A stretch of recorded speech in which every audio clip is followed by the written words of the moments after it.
Se- Sebelum kita mulai, mari kita berdoa terlebih dahulu. Saya kepimpin dalam doa, mari kita satukan hati kita untuk berdoa. Tuhan Yesus, malam ini kami datang padamu. Tuhan Yesus, berikan kami hati yang haus dan lapar akan firman-Mu. Tuhan, sehingga kami boleh menerima asupan firman-Mu, sehingga firman-Mu boleh bertumbuh di dalam kami, menyelamatkan ke seluruh diri kami. Tuhan Yesus, terima kasih. Amin. Oke, mari kita mulai baca ya. Bentar ya. Jadi urutannya dari Kak Maria. Cuma 4 orang ya. Tumben sepi. Oke, share screen.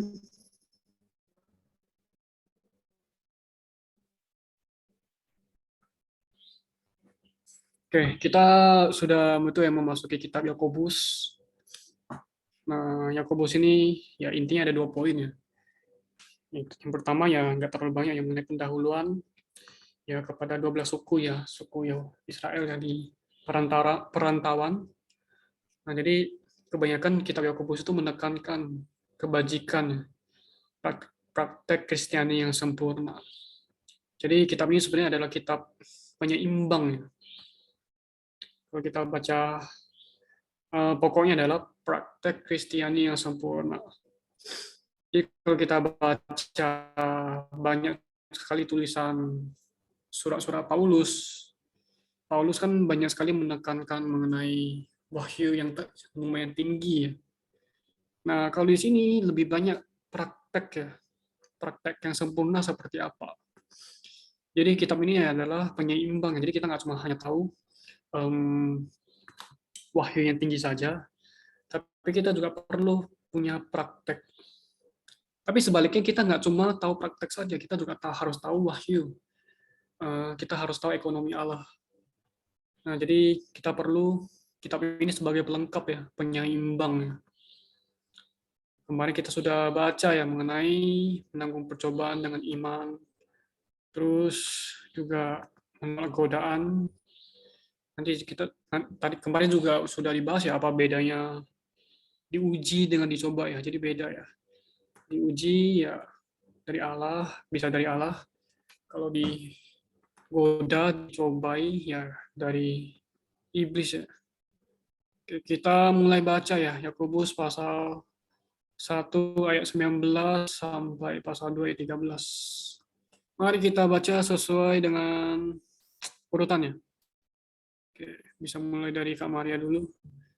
Nah, kita baca sama-sama dulu ya poin-poinnya. Amin. Menempuh hidup yang Yang takwa takwa berdasarkan firman yang tertanam, menurut hukum kemerdekaan yang sempurna. Amin. Ayat 19, saudara-saudara yang kukasihi, ingatlah hal ini. Setiap orang hendaklah cepat untuk mendengar, tetapi lambat untuk berkata-kata, dan juga lambat untuk marah. Sebab kemarahan manusia tidak mengerjakan kebenaran di hadapan Allah. Sebab itu, buanglah segala sesuatu yang kotor dan kejahatan yang begitu banyak itu, dan terimalah dengan lemah lembut firman yang tertanam di dalam hatimu, yang berkuasa menyelamatkan jiwamu. Ayat 22, tetapi hendaklah kamu menjadi pelaku firman dan bukan hanya pendengar saja, sebab jika tidak demikian kamu menipu diri sendiri. Sebab jika seseorang hanya mendengar firman saja dan tidak melakukannya, ia seumpama seseorang yang sedang mengamati mukanya yang sebenarnya di depan cermin.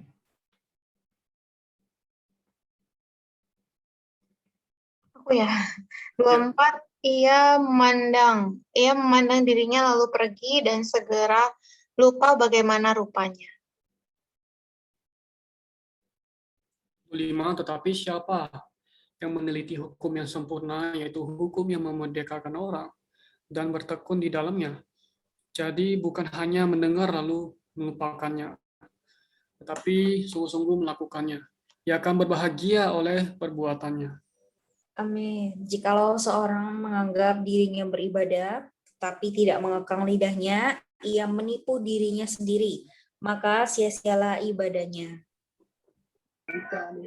Ayat 27, ibadah yang murni dan tidak bercacat di hadapan Allah, Bapa kita ialah mengunjungi yatim piatu dan janda-janda dalam kesusahan mereka, dan menjaga supaya diri sendiri tidak ditermarkan oleh binasa. D. Tidak memandang Muka muka di di antara antara saudara-saudara. Saudara-saudara, Saudara-saudaraku, sebagai orang yang beriman kepada Yesus Kristus, Tuhan kita yang mulia, janganlah iman itu Amin. 2. Sebab jika ada seseorang masuk ke dalam kumpulanmu dengan memakai cincin emas dan pakaian indah, dan datang juga seorang miskin ke situ dengan memakai pakaian buruk. 3. Kamu menghormati orang yang berpakaian indah itu dan berkata kepadanya, silakan Tuhan duduk di tempat yang baik ini.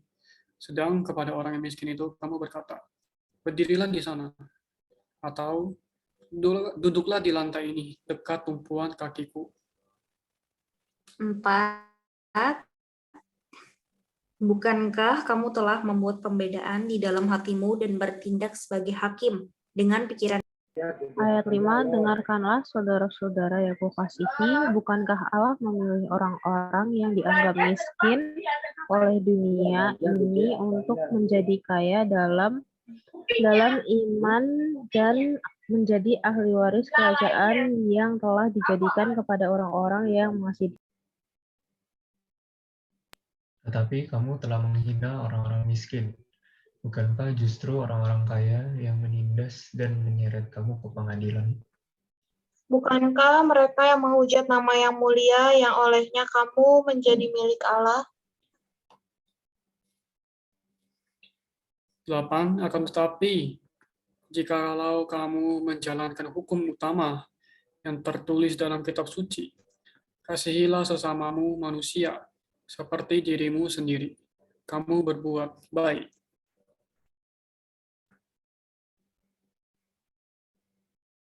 Sorry, ayat berapa? 9. 9. Thank you. Tetapi jikalau kamu memandang muka, kamu berbuat dosa, dan oleh hukum itu menjadi nyata bahwa kamu melakukan pelanggaran. Ayat 10, sebab siapa saja yang menuruti seluruh hukum itu, tetapi mengabaikan satu bagian saja, ia bersalah terhadap seluruhnya. Sebab ia yang mengatakan jangan berzina, ia mengatakan juga jangan membunuh. Jadi, jika kamu tidak berzina tetapi membunuh, maka kamu menjadi pelanggar hukum juga. Berkatalah dan berlakulah seperti orang-orang yang akan dihakimi oleh hukum yang memerdekakan orang. 13. Sebab hakim yang tidak berbelas kasihan akan berlaku atas orang yang tidak berbelas kasihan. Tetapi belas kasihan akan menang atas penghakiman. Amin. Sampai di sini apakah ada yang mau sharing? Oh, ada yang baru masuk ya. Halo Yeremia. Halo kok. Ini nanti bentar saya kasih ya. Ini nih porsi bacaan kita ya Yeremia ya. Oh iya, Kak. Yakobus pasal 1 ayat 19 sampai pasal 2 ayat 13. Nah, kita baru selesai baca nih Yeremia. Iya. Nah, kamu gak apa-apa, kamu ikut dengar aja ya, apa namanya, ikut baca. Iya. Iya, Kak. Oke. Apakah ada yang mau sharing sampai sejauh ini? Aku terkesan ya yang tadi itu yang di ayat apa ya, yang dibilang kalau tidak mengekang lidah itu maka sia-sia ibadahnya. Kayak di atas deh. Iya, iya. Jadi Memang ya, ini, ayat 26. Jika seorang menganggap dirinya beribadah, tetapi tidak mengekang lidahnya, maka sia-sialah ibadahnya gitu ya. Iya, ayat 26. Aku terkesan di sini ya, bagaimana kita sebagai orang yang beribadah itu perlu dengan baik-baik memperhatikan apa yang kita katakan. Terus memang aku teringat di satu ayat, di 2 Petrus ya, kalau nggak salah di Petrus ya dibilang bahwa orang yang bisa mengendalikan lidahnya itu adalah orang yang kayak udah hebat banget lah, dia bisa mengendalikan tubuhnya gitu. Dan lidah itu memang adalah satu organ yang sangat-sangat sulit dikendalikan. Tapi kita bisa melihat ya di sini ya, berarti betapa susahnya dan sangat-sangat menantang gitu ya untuk mengendalikan perkataan kita gitu. Karena memang kalau orang yang bisa mengekang lidahnya itu berarti orang yang hebat sekali gitu ya. Dan yang membuat aku berkesan ini adalah makin baca firman gitu ya. Aku merasa Tuhan kenapa ini makin berat, makin sulit gitu ya untuk mengikut Tuhan, untuk taat sama firman Tuhan, taat kepada apa yang dikatakan Tuhan. Tapi Tuhan sekali lagi mengingatkan aku gitu. Memang sangat sulit itu bagi manusia untuk taat, maksudnya untuk mengikuti standar Allah.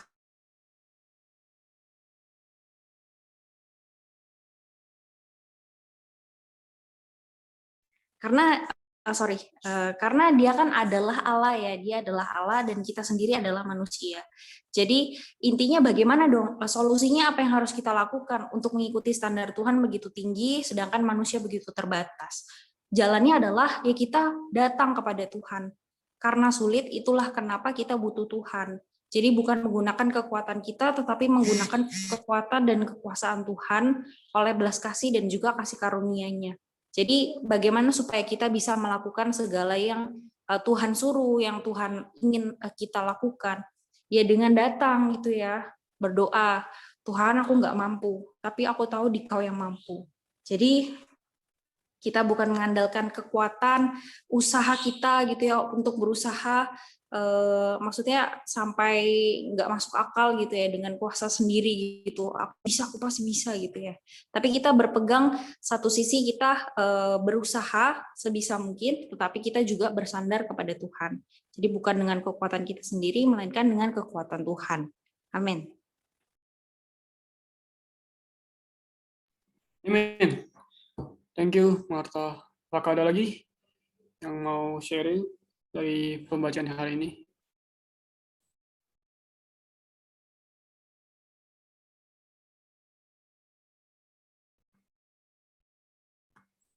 Aku deh kok di ayat 22, tetapi hendaklah kamu menjadi pelaku firman dan bukan hanya pendengar saja, sebab jika tidak demikian kamu menipu diri sendiri.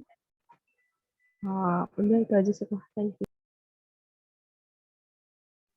Amin, thank you, Herlin.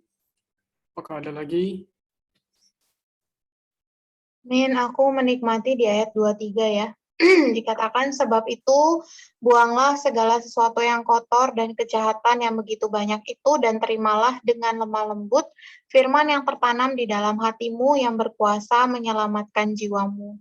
Aku menikmati ya di sini ternyata firman Allah ini adalah sesuatu yang hidup ya. Kalau kita baca footnote-nya dikatakan firman Allah ini disamakan dengan suatu tanam hidup yang ditanamkan ke dalam kita dan bertumbuh di dalam kita untuk menghasilkan buah bagi keselamatan jiwa kita. Kita perlu menerima firman ini dengan lemah lembut dalam segala kepatuhan tanpa menentang. Jadi aku kembali mengapresiasi ya bahwa firman yang kita baca hari ini tuh adalah sesuatu yang hidup ya. Bahkan di yang terakhir dikatakan berkuasa menyelamatkan jiwa.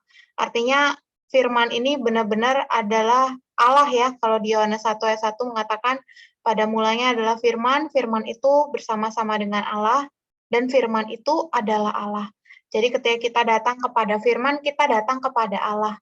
Sebagai apa? Sebagai Allah yang menyelamatkan jiwa kita. Nah, ketika kita mendengarkan firman ini ya, menerima firman ini dengan lemah lembut, otomatis sebenarnya di ayat 22 akan terekspresi, yaitu kita menjadi orang-orang yang melakukan firman, dan bukan pendengar saja ya, dikatakan ya. Jadi, hari ini semoga firman itu kita terima dengan lemah lembut ya. Nah, kalau misalnya di sini dikatakan lemah lembut, berarti ada hati yang nggak lemah lembut ya. Artinya hati kita itu bisa lemah lembut terhadap firman, bisa juga semakin keras terhadap firman. Ya, jadi semoga Tuhan senantiasa melembutkan hati kita, terutama ketika kita menerima firman ya, sehingga firman ini bisa menjadi satu kuasa yang menyelamatkan jiwa kita. Amin.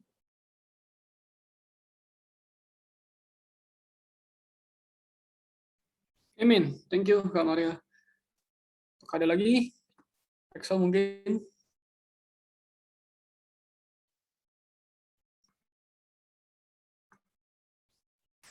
Amin. Aku mengerti di ayat 25 ya. Situ bilang ada satu hukum gitu ya.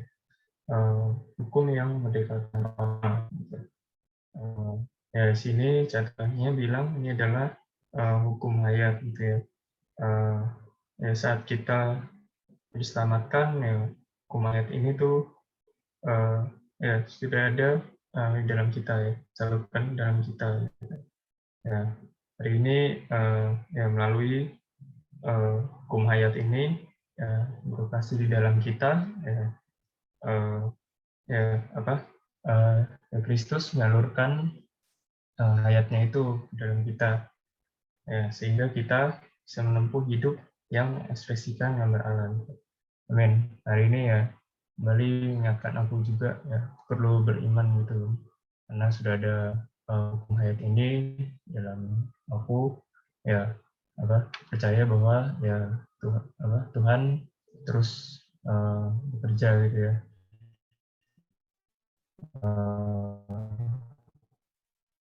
untuk ya supaya aku juga bisa hidup ya mengekspresikan Tuhan. Amen. Thank you, Excel. Ya, jadi kalau kita baca kitab Yakobus ya, sebenarnya kita bisa mencium ada sedikit campuran ya, bau-bau campuran. Karena kan Yakobus kita tahu kalau kita baca kitab Kisah Para Rasul, ya kita tahu dia itu adalah seorang penatua ya, seorang penatua di gereja di Yerusalem. Dan dia juga adalah soko guru gereja ya. Soko guru gereja kan waktu itu ada Yakobus, Petrus, dan Yohanes. Ya, Yakobus adalah salah satu soko gurunya. Dia adalah penatua yang di gereja di Yerusalem. Cuman, nah kalau kita lihat ya, di sini baunya itu banyak sekali bau itu ya, perjanjian lama ya. Nah, jadi sini ada satu arti gitu, bahwa di sini itu masih ada sedikit campuran antara perjanjian baru dengan perjanjian lama. Maka kalau kita baca ini banyak sekali hikmat-hikmat ya yang berhubungan dengan yang bir kayak kita lagi baca Amsal ya. Tapi ya nggak apa-apa, kitab ini juga mengimbangkan kita ya, supaya kita itu nggak cuma tahu firman, nggak tahu kebenaran, tapi nggak jadi pelakunya gitu, nggak ada prakteknya. Karena itu ya hari ini kan kita bahas ya mengenai menempuh hidup yang takwa berdasarkan firman yang tertanam ya, menurut hukum kemerdekaan yang sempurna. Jadi untuk menempuh hidup yang takwa, yang beribadah, yang takut akan Tuhan, ya kita perlu menempuh berdasarkan firman yang tertanam ya, seperti yang tadi di-sharing oleh kemarin ya. Yang pertama-tama kita perlu secara negatif membuang semua yang kotor dan jahat. Nah, baru kita bisa secara positif menerima firman dengan lemah lembut yang tertanam di dalam hati kita. Nah, firman ini ya dianalogikan sebagai tanaman ya, yang tertanam dalam hati kita. di hati kita tanah, firman itu adalah seperti tanaman. Kalau namanya tanaman berarti itu adalah sesuatu yang hidup, namanya berhayat. Nah, kalau itu ditanamkan di dalam kita bertumbuh sampai matang, maka itu akan berkuasa menyelamatkan kita. Nah, kalau konteks di sini menyelamatkan jiwa kita, yang mengenai ya kekang ya, apa namanya nggak berkata apa namanya mengekang lidah ya. Ya seringkali kita ingin berkata kasar ya, tapi ya kita nggak bisa mengendalikan lidah kita. Oleh karena itu ya kita perlu firman Allah yang tertanam dalam kita. Ya firman itu seperti Allah ya. Firman itu adalah Allah yang harus tertanam di dalam kita. Barulah kita bisa menjadi pelaku firman. Dan firman tertanam itu akan menjadi hukum yang memerdekakan kita dari dosa dan maut. Kalau kita baca tulisan Paulus pasal Roma pasal 8, ya hukum dosa dan hukum maut kan sangat apa ya susah dikalahkan. Salah satu caranya untuk mengalahkan hukum dosa dan maut adalah hukum hayat. Hukum ini setelah kita percaya Tuhan, maka kita dilahirkan kembali menjadi anak-anaknya. Nah, karena kita menjadi anak-anaknya, maka kita punya kapasitas untuk menaati firman-Nya yang tuntutannya begitu tinggi ya seperti kata Marta. Dan kita perlu bersandar pada Allah. Ya, melalui kita bersandar pada hukum yang ada di dalam kita. Bukan hukum yang tertulis ya. Kalau perjanjian lama kan hukum yang tertulis ya. Hukum yang harfiah, yang di luar. Dan tujuannya ya bisa mengekspos kita, menyingkapkan kelemahan kita. Tapi kalau hukum ini nggak menyingkapkan, tapi malah memerdekakan kita. Kalau enggak kita ya menjadi hamba dosa, terbelenggu. Tetapi melalui hukum ini kita dimerdekakan. Ya awalnya nggak bisa mengendalikan lidah, akhirnya bisa mengendalikan lidah. Terus juga ya kita juga perlu punya kebajikan itu ya, yang nggak memandang muka. Karena kan di sini kita lihat ya, ada kata kita perlu mengasihi sesama kita manusia. Ya lagi-lagi ini masih bau perjanjian lama ya. Nah, tapi bagaimana caranya ya? Ya apa namanya ya? Yang seperti tadi itu ya kita perlu amin terhadap firman Tuhan. Supaya firman Tuhan bertumbuh di dalam kita sehingga kita jiwa kita diselamatkan. Sampai akhirnya ya kita bisa dimerdekakan dari hukum dosa dan hukum maut. Ya, ini susah bagi kita untuk melanggar apa menuruti hukum-hukum itu ya. Karena kan di sini katakan kalau satu saja diabaikan maka kita dianggap salah terhadap seluruhnya. Gitu. Jadi ya apa namanya? Terhadap orang kita harus benar ya. Terhadap Allah kita harus benar. Terhadap orang kita juga harus benar gitu. Ya, kita harus punya belas kasihan. Kalau enggak ya apa namanya? Penghakiman akan berlaku akan kita. Tapi kalau kita menjadi orang yang mengasihi sesama kita, berbelas kasihan kepada orang lain, terutama yang miskin, maka kita akan menang atas penghakiman gitu. Karena itu ya marilah kita apa namanya ada satu persembahan diri yang baru, satu doa yang baru mengatakan bahwa Tuhan ya kita nggak mampu melakukan praktek-praktek Kristiani yang sempurna ini. Kita masih jauh dari sempurna. Karena itu kita perlu firman Allah yang tertanam sebagai hukum yang memerdekakan kita. Kita perlu Tuhan yang Dia mau. Sehingga kita menjadi orang yang mengasihi dan berbelas kasihan terhadap sesama kita, tidak memandang muka. Oke, kita sampai di sini saja.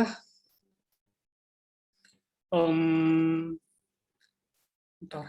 Oh iya, Yeremia keluar ya. Oke, gak apa-apa. Kita tutup dalam doa ya. Sampai sejauh ini apakah ada yang mau sukarela bantu tutup dalam doa? Kita selesai sampai di sini. Boleh buka mic-nya.